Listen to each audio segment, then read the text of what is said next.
A paz do Senhor.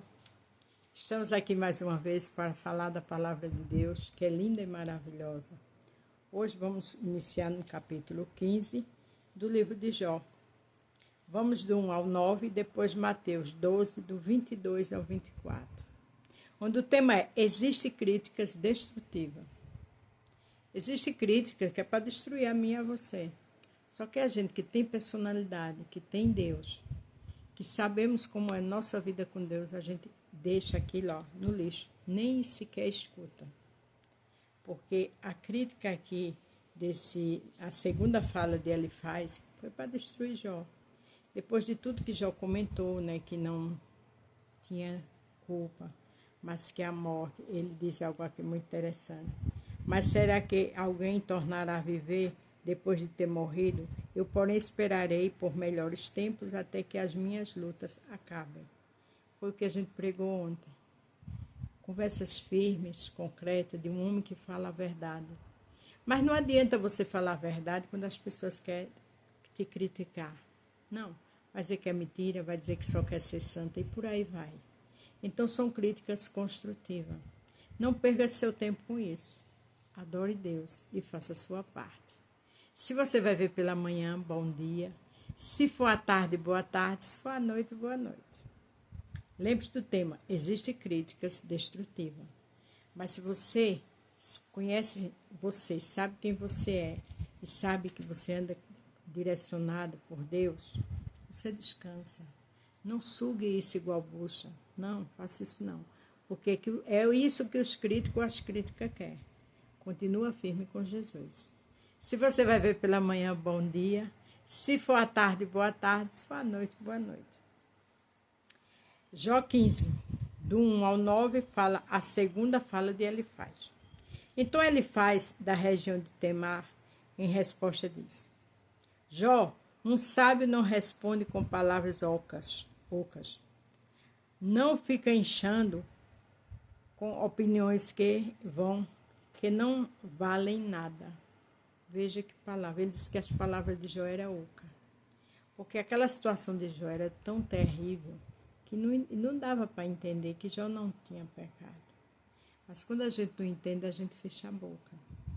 A Bíblia diz: não julgue para não ser julgado. Não é verdade? Um sábio não falaria palavras inúteis, nem se defenderia com argumentos sem valor. Veja que ele está dizendo aqui que um sábio não falaria palavras inúteis. Quer dizer, as palavras de Jó eram inúteis para Elifaz. Mas quem conhecia Jó era o Senhor. Quem sabia do caráter de Jó era o Senhor. Então, quem conhece a mim e a você é o Senhor. Deixa comentários para lá. Você se alimenta do que você come. Você se alimenta do que você tem condições. Mas na palavra de Deus, quem alimenta você é Jesus. Alimenta tua alma, te fortalece. Então a gente está cheio de homens de Deus que foram perseguidos, criticados. Então eu e você não é diferente de ninguém.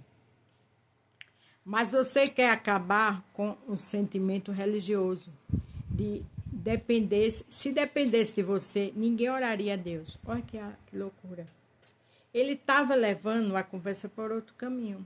Se dependesse de você, ninguém oraria a Deus. Que loucura. Aonde Deus disse que não ia orar, Jó disse que não ia orar. Aonde Jó disse que não era para ninguém orar, ele só estava se defendendo. Ele não disse nada disso. Mas existem pessoas malignas que querem colocar palavras na nossa boca. Porque não encontram mentira, então cria um meio de colocar palavras. Pessoas desse tipo fujam. A Bíblia diz, Jesus disse, fugir da aparência do mal. Então fuja, porque o espírito está pronto, mas a carne é fraca. Quem tem a carne fraca ataca. Diz crítica construtiva, zomba, mente, faz rodinha de anarquias. Mas se você tem compromisso com Deus, não perca seu tempo com esse tipo de falatório. Você fala assim por causa do seu pecado. Ainda acusava, né? E procura enganar os outros com as suas palavras. Jó não procurava enganar ninguém e Jó não estava em pecado. Mas esse amigo dele, entre aspas, queria ser o dono da verdade com os outros que estavam com ele. Porque às vezes a gente vê uma situação e não entende, e aí faz uma suposição dela, e aquilo vira realidade na nossa mente. Vira verdade. Isso é um perigo. Porque eu não sei da vida do meu irmão, eu estou usando verdades concretas em cima dele. Porque a situação dele, o dia dele, a vivência dele, quem sabe é ele ou ela. Isso é muito perigoso. Eu não preciso acusá-lo, pois as suas próprias palavras o condenam. As palavras de Jó não condenavam ele. Eram palavras sinceras, equilibradas, de um homem de Deus. Agora um homem cheio de dores, que queria se defender porque não tinha culpa ali. Mas ele disse, as suas palavras lhe condenam. Porque o crítico, ele procura um meio de criticar, de atacar e de destruir. Mas quem disso usa, disso cuida. Minha sogra dizia isso, né? O crítico, ele é pior do que quem ele está atacando. Então, ele esconde as coisas erradas dele e começa a criticar os outros e atacar. Mas o bom é que o Senhor vê todas as coisas. A Bíblia diz que o Senhor é onisciente, onipresente e onipotente. Ele está comigo, com você e está em todo lugar. Ele sonda nossa mente, nossa alma, nosso coração. Então, ninguém se esconde de Deus.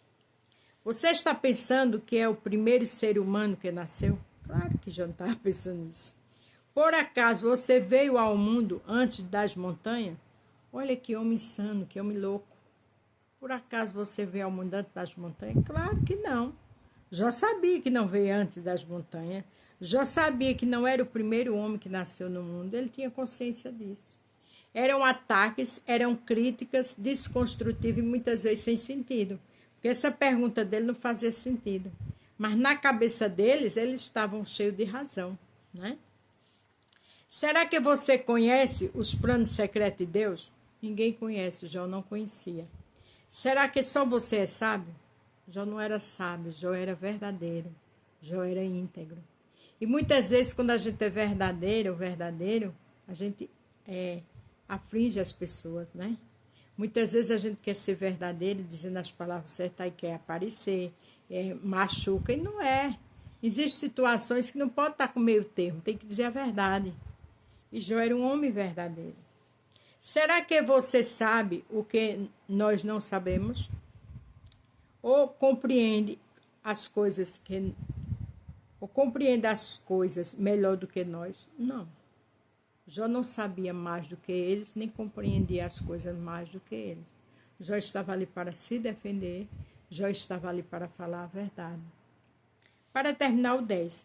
O que sabemos, nós aprendemos com pessoas idosas, que nasceram antes do seu pai. Mas nem sempre os idosos têm razão. Era para ter, porque já tem uma história longa, né? Era para ser de sabedoria. Mas muitas vezes a idade ainda não fez a pessoa botar os pés no chão. A idade ainda não fez com que ele ou ela andasse com sabedoria. Muitos são sábios, muitos são bênçãos, mas alguns não. Mas veja que Jó estava aqui sendo atacado, tendo críticas destrutivas, mas estava com a verdade. Mas eu vou falar de uma situação aqui, que se falaram isso, do grande, do poderoso que é Jesus, e de Jó, que não ia falar. E de mim, de você, o que é que não falam? Não é verdade? Então, a gente tem que ter os pés no chão. A gente tem que ter amadurecimento para entender que tem críticas desconstrutivas que a gente deixa para lá. A gente nem bate, nem rebate. Não. A gente entende que existe de tudo nessa vida. Olha o que aconteceu com Jesus em Mateus 12, do 22 ao 24. Então levaram a Jesus um homem que era cego e mudo, porque estava dominado por um demônio. Jesus o curou e ele começou a ver e a falar. Tem coisa melhor do que alguém que estava endemoniado. Jesus curou, ele começou a ver e falar. Veja que ele estava dominado por um demônio. Este homem, levaram a Jesus, era um homem cego e mudo. Jesus curou. Fez o bem. Nunca mais esse homem foi o mesmo. Ele agora começou a falar. Ele começou a enxergar. A multidão ficou admirada e perguntava, será que este homem é o filho de Davi? A multidão ficou admirada, né? Quem é que não ficaria admirado com um milagre tão grandioso desse? Alguns fariseus ouviram isso e responderam: é Beelzebul, o chefe dos demônios, que dá poder a este homem para expulsar demônios. Os fariseus disseram que o poder de Jesus vinha dos demônios. Então, o que é que não é nada o que Jó passou com os amigos, diante dos fariseus atacando Jesus de uma forma destrutiva, desrespeitável, miserável dessa. Então, quando você receber críticas ou julgamento que não é verdade, deixa no altar do Senhor. Porque você está incomodando, porque você está sendo serva de verdade, porque você está lutando para melhorar. E as pessoas querem desconstruir o seu caráter, querem desconstruir a sua fé no Senhor, querem desconstruir a sua imagem. Então, se fizer isso com Jesus e com Jó, foi café pequeno, e comigo e com você, que somos simples seres humanos, lutando para ir para o céu. Então, irmãs, disseram que o que Jesus estava fazendo era poder dos demônios. Os demônios que deram o poder a ele. E não era. Era o santo, era o poderoso, era o maravilhoso, que morreu por mim e por você na cruz do Calvário. Que até hoje nos ajuda, nos protege, nos abençoa e nos dá livramento. Então, o que aconteceu com Jó, o que acontece comigo e com você, cada um na sua situação, dói e machuca. Mas pensa uma história dessa com o Mestre, com o Santo Todo-Poderoso, Criador dos céus e da terra. Então não se ofenda, não perca seu tempo, não perca sono, não adoeça por conta de críticas destrutivas. Porque Jesus está acima de tudo e de todos. Era com Jó e é comigo e com você. Amém? A paz do Senhor, fique todos com Deus e até amanhã.